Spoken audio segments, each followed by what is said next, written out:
Pagbasa mula sa ikalawang sulat ni Apostol San Pablo sa mga taga-Tesalonika.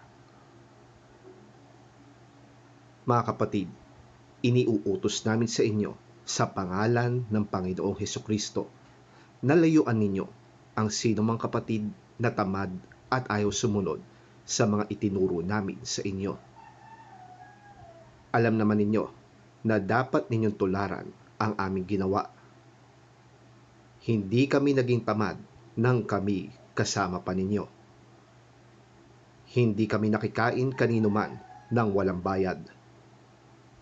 Nagtrabaho kami araw-gabi upang hindi makabigat kanino man sa inyo. Ginawa namin ito hindi dahil sa wala kaming karapatan sa inyong tulong, kundi upang kayo bigyan ng halimbawang dapat tularan.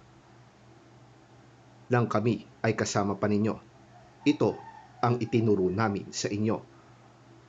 Huwag ninyong pakainin ang sinumang ayaw magtrabaho.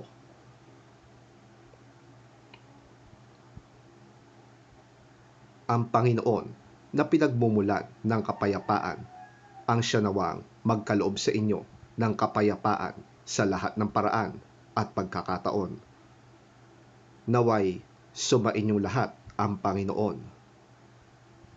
Ako si Pablo ang sumulat ng pagbating ito. Ito ang aking lagda sa lahat ng sulat ko. Ganito ako sumulat. Sumainyo nawang lahat ang pagpapala ng ating Panginoong Hesukristo.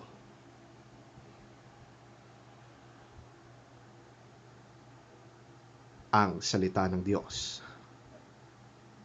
Salamat sa Diyos.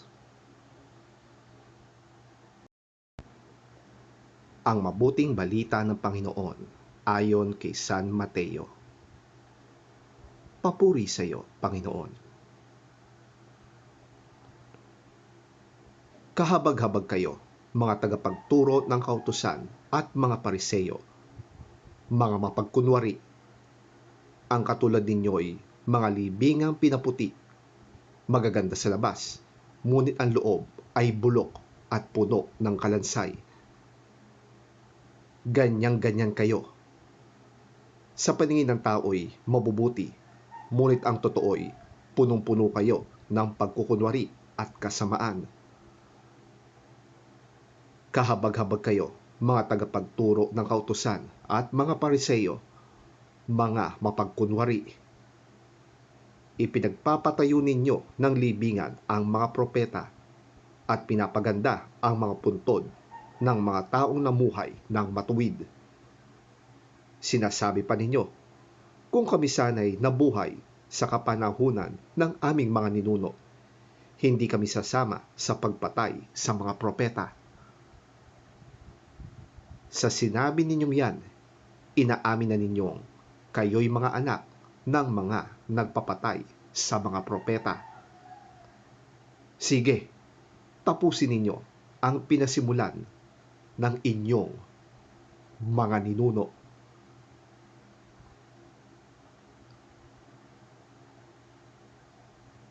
Ang mabuting balita ng ating Panginoon. Pinupuri ka namin, Panginoong Hesukristo.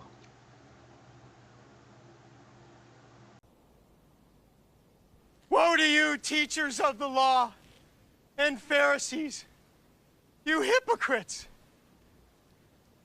You're like whitewashed tombs, which look beautiful on the outside, but on the inside are full of dead men's bones and everything unclean. In the same way, on the outside, you appear to people as righteous, but on the inside, you are full of hypocrisy and wickedness. Woe to you, teachers of the law and Pharisees, you hypocrites! You build tombs for the prophets and decorate the graves of the righteous. And you say, if we had lived in the days of our forefathers, we would not have taken part with them in shedding the blood of the prophets. So you testify against yourselves that you are the descendants of those who murdered the prophets. Fill up then the measure of the sin of your forefathers.